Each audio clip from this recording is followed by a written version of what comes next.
when you were having your talks with your grandfather and your grandmother, what did you feel like when they were telling you their story, their histories, and what they'd been through, etc., and all that? There were times when I would talk to them and ask them questions, and especially, Sydney used to have, well, I'm sure it still has this vivid, you go into and see the lights and everything. And there were a few times I'd go into the city with them and we'd walk around and they would talk. And especially when I'd go into the city just for a little trip, go on the train and how they would back in the day, and we'd have a look around. Because I'm visual, they would talk about things, and it would be almost like one of those old time lapses, like I was going back in time. So my grandfather would be around the IMAX in Darien Harbour, and he'd say, right back here, there used to be wharf. The water used to come all the way back here, and different sort of things. I think because he was an architect, and with town planning and everything, he knew a lot of things. So those sorts of things, when he was talking about the history and talking about, we used to meet there, that building used to just be a park, and we used to meet there for lunch every day. And kind of just my mind would go back. But I mean, when I was talking with them and I guess asking questions in the interview, I think I would dive into their space, their story, their history. That's how I felt. I didn't feel exactly like I was here in my space. I felt like I was in their world, And for them, their world has changed so much, so drastically in their lifetime. And for me, I just love to go back into their world. The reason I've touched on that as much as I have in the conversation is that, as I said, Scott interviewed his father, his sons interviewed him. I'd really like to see more of that. I know that in the Victorian Brotherhood, for instance, where some of the guys, the usual thing, if somebody's got a birthday, someone's getting married, it's a funeral, let's raise a glass. And they've started talking about raise a pen. So the new hashtag in there is raise a pen. So they write stories. Yes. And what I'd love to see is more of that happening, but also with all the people in the Campfire Project to think about their grandparents, their parents, and think about, well, what stories have they got to tell, and even sit down and recording those, whether they're video or whether they're audio, it doesn't matter.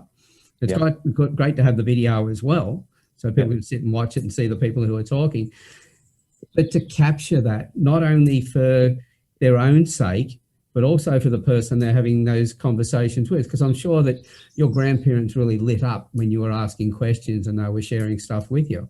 So while they're telling stories to you and adding value to you, you're adding value to them in that conversation.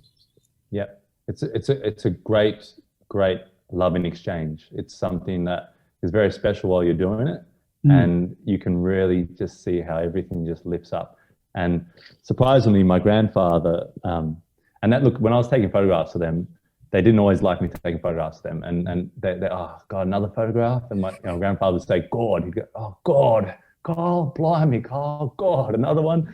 And so he would, they didn't necessarily enjoy it, but when I turned that camera on and I asked Clivey questions, he really came to life. And then him coming to life brought my grandmother out, and it was just very interesting to see the attention was on them. And I think what you're saying is so important in terms of a idealistic or looking outward in terms of our world. I think today we live in a very content bombardment sort of world. It's very heavy with content, and we can see everyone, and we're connected to the world, which is really great in a lot of ways. With groups and causes that you're involved in, which is an exact example of that. But what happens, I think, is that we get addicted to a TV show because of, it fills our emotions, or it's, this is how we feel when we feel it. I get, the drama, or we get addicted to this news channel, or we get addicted to this media conversation, or this YouTube channel. And I mean, I'm just as human as everyone else. I will listen to the people that I listen to, and download the content I'll download. And because it's another form of experience, But what I would suggest, or what I would say, is try going and have a conversation with someone who's a bit older. Try going and have a conversation with someone, go into a retirement village if you can, or go somewhere where you can talk to someone. If it is your grandparent, is it a family member, or if it's a family member's friend, if you know a grandmother who's a bit isolated and might want someone to go and walk with or something like that, try and connect with these people, because you will have another form of an experience. And that's what I think it is. Exactly. I was in Sydney one day and I'd had a lot of conversations, but the one conversation was going between a couple of stations on the train. And there was an old hobo sitting in when you first get in the train, you got the flat level and you got the two upper and lower levels. Yes. Sitting in there, and everybody's moved away from him, no one to go anywhere near him. And I just went in, I'm dressed up, everyone's sort of staring at me. I just went and sat, and I'm on the opposite side of the carriage to him. And we just got into a conversation. Yeah. And the conversation I had, this guy was extremely intelligent, articulate and everything else. And we had this brilliant conversation. And in fact, I was thinking about, do I really need to get out at Central, or can I go a few more stations and then come back? It's such a magic time having this conversation, because his experience of being on the street. But his awareness of politics and other things was quite amazing. Yeah, exactly. You never know what the other quality the other person's got until we stop and we listen. Yeah. Exactly.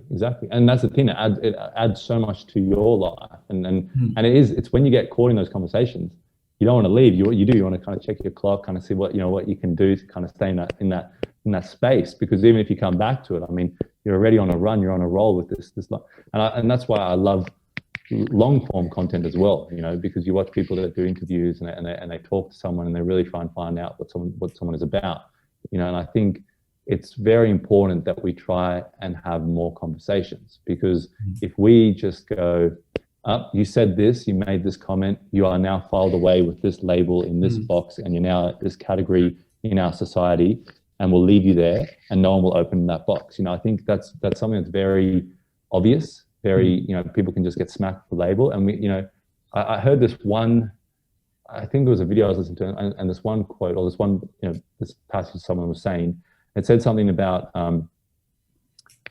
write down a list of questions and write down, what can I learn from anybody that I hate?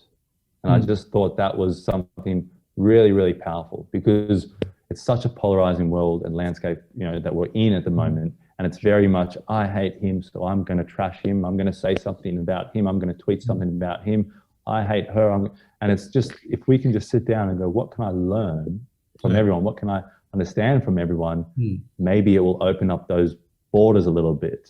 It very quickly changes your health, because to hate people and want to smash them or whatever it might be is, it's like you're taking poison yourself, hoping they'll die. So any person you're making sick is yourself. And so by just having, what can I learn from them? Straight away, you put that poison bottle down.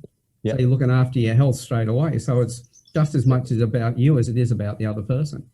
Yeah, exactly. And that's what we are, all reflections of each other and the experience that we're having, and I think there's this other quote I heard, we're all experiencing life, but each of us choose how we're going to experience it. And, I think that's what we can do. We can choose those moments. All right, can I learn something from this person? Can I understand something from this person? Can this person teach me something more about myself? What are those things that I hate about that person? Because maybe they're a reflection of some of the things that I don't quite like about myself, and getting deep into that and getting deep in, that's why everything I do is trying to get deeper and into the soul and into the story a bit deeper, because I think that's where real growth can happen. That's it. So what I'd like to do then is put a bit of a challenge out to all the people listening to this, and that is that, think about the people who are around you, your grandparents, your parents, etc., brothers and sisters, having conversations with them and recording it and seeing what results you can get out of that, what you can learn from it. And would it be okay if they have questions around that they got in touch with you and said, just to find out a little bit more about your experience? If they go, okay, I was thinking of doing exactly this, you can give them some advice around how to do that. Yeah, 100%. Yeah, that definitely. Would be brilliant. Yeah, 100%. Thanks for that. I'd be keen for that. Yeah. No worries. Because I think the more that we're in here, we're not just sitting here and watching and listening to what other people are doing, but getting involved ourselves and thinking, well, okay, learn from everybody who comes in and talks. We've had now 210 one-on-ones. You're the 210th. There we go. One-on-one. Beautiful. Thank you. We've had 80 panel discussions. So there's brilliant. The best part of, we're getting pretty close to 300 hours of videos in the Yes, Campfire yeah. Project in the last 2 years. Yeah. So there's a wealth of knowledge and stuff in there, but I'd really like to see more people coming in and being interviewed first of all, but then going out and interviewing their relatives, the people Yeah. around them. And so